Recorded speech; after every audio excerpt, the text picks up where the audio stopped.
उत्तर प्रदेश सरकार ने पिछड़ा वर्ग आयोग के पदाधिकारियों की सूची जारी की है। मथुरा के घनश्याम सिंह को उत्तर प्रदेश पिछड़ा वर्ग आयोग का सदस्य मनोनीत किया गया है। नियो न्यूज से हुई खास बातचीत में घनश्याम सिंह ने कहा कि सरकार द्वारा जो जिम्मेदारी उनको दी गई है उसका वह बखूबी निर्वहन करेंगे। पिछड़ा वर्ग के लोगों को सरकार की योजनाओं का लाभ दिलाकर उनके हितों को मजबूती देने का काम करेंगे। उत्तर प्रदेश सरकार ने उत्तर प्रदेश पिछड़ा वर्ग आयोग के सदस्यों की अध्यक्ष की सूची जारी कर दी है। मथुरा के घनश्याम लोधी को उत्तर प्रदेश पिछड़ा वर्ग आयोग के सदस्य के रूप में जिम्मेदारी दी है। बहुत बहुत शुभकामनाएं और आपको जो जिम्मेदारी दी है इसके लिए क्या कुछ कहना चाहेंगे, क्योंकि आपको बहुत ही महत्वपूर्ण पद है और आयोग है जिसकी जिम्मेदारी आपको दी है। और सबसे बड़ा अहम सवाल ये भी है कि चुनाव से कुछ समय पहले दी है। भारतीय जनता पार्टी की जो सरकार है वो सच्चे मायने में पिछड़ों की हितैषी सरकार है और उत्तर प्रदेश का ही नहीं राष्ट्रीय स्तर पर भी पिछड़ा वर्ग आयोग को संवैधानिक दर्जा देना और पिछड़ों की हिमायत करना, पिछड़ों को अधिक से अधिक संख्या में अच्छे पदों पर आसीन करना, ये सारा का सारा ये प्रदर्शित करता है कि भारतीय जनता पार्टी सरकार और भारतीय जनता पार्टी की विचारधारा पिछड़ों की हितैषी रही है और पिछड़ों की हितैषी है। आगामी समय में भी आपको देखने को मिलेगा पिछड़ों के हितों की रक्षा करना ये भारतीय जनता पार्टी की प्राथमिकता रहने वाली है। इसीलिए पिछड़े वर्ग के जो कार्यकर्ता हैं उनको प्रमुख रूप से अलग अलग क्षेत्रों में अलग अलग तरह की जिम्मेदारी दे करके आगे बढ़ने का काम भारतीय जनता पार्टी कर रही है। जिस तरीके से पिछड़ा वर्ग आयोग की सूची जारी की है, क्या आपको नहीं लगता है कि ये सूची पहले जारी होनी चाहिए थी और चुनाव से पहले जाति विशेष वर्ग को एज ए मतों के रूप में कलेक्ट करने के लिए लोहावन के रूप में ये सरकार की पॉलिसी हो सकती है भाजपा की? देखिए, ऐसा नहीं है।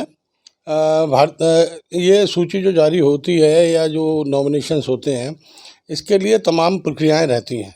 उन प्रक्रियाओं को चलते हुए ये इस बात में विलम्ब थोड़ा बहुत हो सकता है, लेकिन इसके पीछे कहीं ये वोट की राजनीति नहीं है। ये सीधा सीधा एक पिछड़ों को एक उनका हक, उनके अधिकार और उनकी बात को कहने के लिए वोट की राजनीति में इसलिए कह रहा हूँ कि जो सूची पहले जारी होनी चाहिए थी, जिन लोगों को अब इन्होंने जिम्मेदारी दी है पहले भी दी जा सकती थी, लेकिन चुनाव के वक्त पर विशेष रूप से जाति विशेष वर्ग के लोगों को और ये जिम्मेदारी देके कहीं ना कहीं आप मानते हैं कि वोट को अट्रैक्ट करने की एक कोई पॉलिसी है? देखिए, स्वाभाविक सी बात है कि पिछड़ा वर्ग आयोग में जो रखे गए हैं वो पिछड़े वर्ग से ही आने वाले लोग हैं और इसमें उन्हीं लोगों को समायोजित किया जाना था, तो इसमें जाति के समीकरण की तो कोई बात है नहीं। अक्सर देखा गया है कि लोग वोट की राजनीति के लिए करते हैं, लेकिन इसमें तो एक संवैधानिक बात है और समायोजन की बात है कि सारी जातियों का प्रतिनिधित्व रहे आयोग में और सारी जातियों के अधिकार की चिंता लोग कर सकें। इसलिए अलग अलग जातियों के लोगों को इसमें समावेश किया गया है ताकि सभी जातियों का प्रतिनिधित्व रहे और सभी जातियों के हितों का आरक्षण, हितों की रक्षा हो सके। जिम्मेदारी के रूप में आयोग की अगर हम बात करें तो क्या क्या जिम्मेदारी इसमें होती हैं कि जो लोग सरकार की योजनाओं का लाभ नहीं मिल रहा है उनके लिए आपकी जिम्मेदारी और दायित्व क्या क्या हैं इस सदस्य के रूप में? देखिए, ये पिछड़ा वर्ग राज्य पिछड़ा वर्ग आयोग जो है इसमें अध्यक्षीय व्यवस्था है।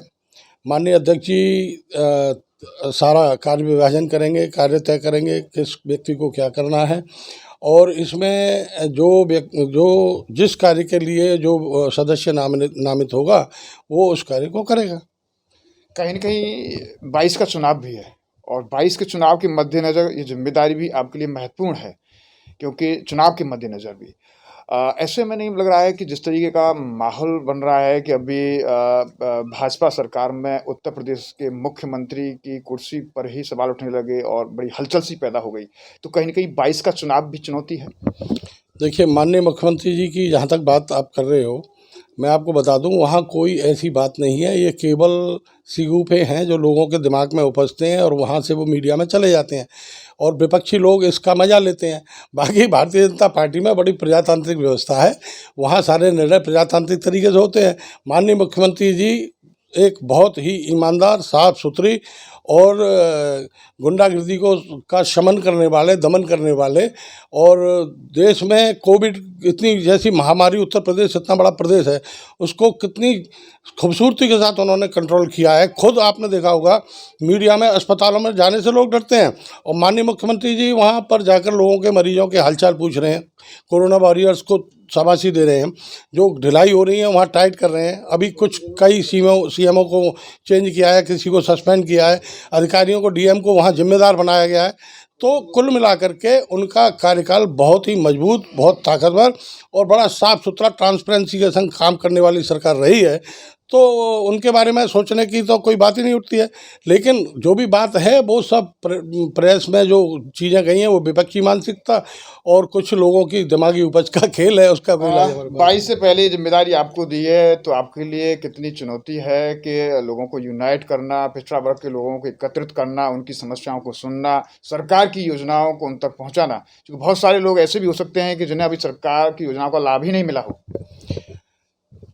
देखिए, ऐसा है, भारतीय जनता पार्टी पिछड़ों की हितैषी है। ये मुझे कहने की आवश्यकता नहीं है कि भारतीय जनता पार्टी की सरकार के कार्य से ये परिलक्षित होता है कि भारतीय जनता पार्टी के अलावा और कोई सरकार यहाँ पर पिछड़ों की हितैषी नहीं रही।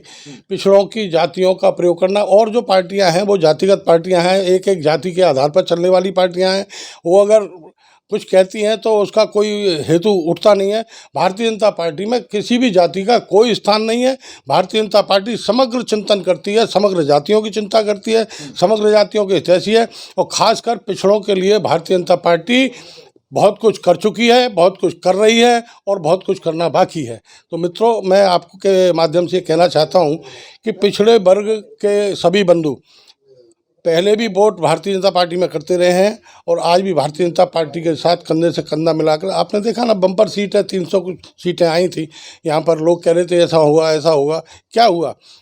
बड़े बड़े गठबंधन और बड़े बड़े वो सारी चीज़ें फेल हो गई, लेकिन भारतीय जनता पार्टी की विचारधारा की विजय हुई। 22 में भी इतनी सीटें ला सकते हैं आप? हाँ, क्यों नहीं, हमारा इरादा बिल्कुल ऐसा ही है। और हम उससे महंगाई, अगर पेट्रोल की बात करें तो बीजेपी ही पेट्रोल का गीत गाती थी, कितनी महंगी है, लेकिन आज पेट्रोल के दाम आपको पता है, डीजल के दाम क्या है? देखिए, मैं आपको बड़ा स्पष्ट कर देना चाह रहा हूँ आपके माध्यम से। पेट्रोल के रेट्स जो है ये इंटरनेशनल मार्केट और इंटरनेशनल भाव के आधार पर तय होता है। सरकार की क्या जिम्मेदारी है? सरकार की जिम्मेदारी है, वो निभा रही है कि पेट्रोल की खपत की पूर्ति पूरे टाइम से होती रहे, और उसके लिए भी वो इलाज कर रहे हैं। एक्चुअली ये पुराने गड्ढे हैं।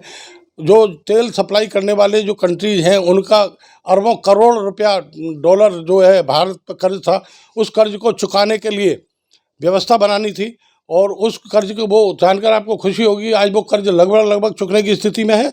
और निश्चित रूप से कि वो वहाँ भारतवर्ष का जो अधिकार है, जो हित है, वो सुरक्षित रहे, वो देश हम पे हावी ना हो पाए, वो कर्ज चुकाना जरूरी था। उस कर्ज को चुकाने के लिए व्यवस्थाएं बनानी पड़ी, इसलिए पेट्रोल महंगा हुआ। इस जिम्मेदारी के साथ 22 को आप किस तरीके से देख रहे हैं, क्योंकि पिछड़ा वर्ग आयोग में आपको एक जिम्मेदारी दी है?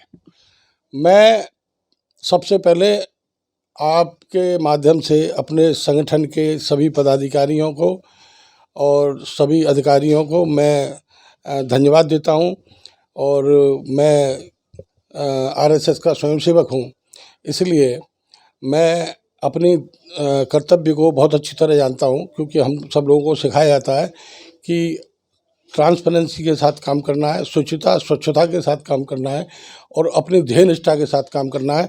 मैं भारतीय जनता पार्टी का सच्चा स्वयं सेवक हूँ, कार्यकर्ता हूँ, और मैं निश्चित रूप से भारतीय जनता पार्टी के लिए जो भी बेहतर से बेहतर होगा वो काम करूँगा, और पिछड़ा वर्ग जो कि पहले से ही भारतीय जनता पार्टी से जुड़ा है, उसमें ऊर्जा भरने का काम, उसको और आगे बढ़ाने का काम मैं करूँगा, ऐसा मेरा प्रयास रहेगा। धन्यवाद। आज के हमारे साथ रहे उत्तर प्रदेश पिछड़ा वर्ग आयोग के नवनियुक्त सदस्य के रूप में घनश्याम लोधी साहब, जो कि उन्होंने बड़ी ही ऊर्जा के साथ में कहा है कि जो जिम्मेदारी उनको दी है उसका वो बखूबी निर्वहन करेंगे, संगठन को मजबूती देने का काम भी करेंगे। न्यू न्यूज़ का गोपाल जग्गा के साथ गोविंद भारद्वाज।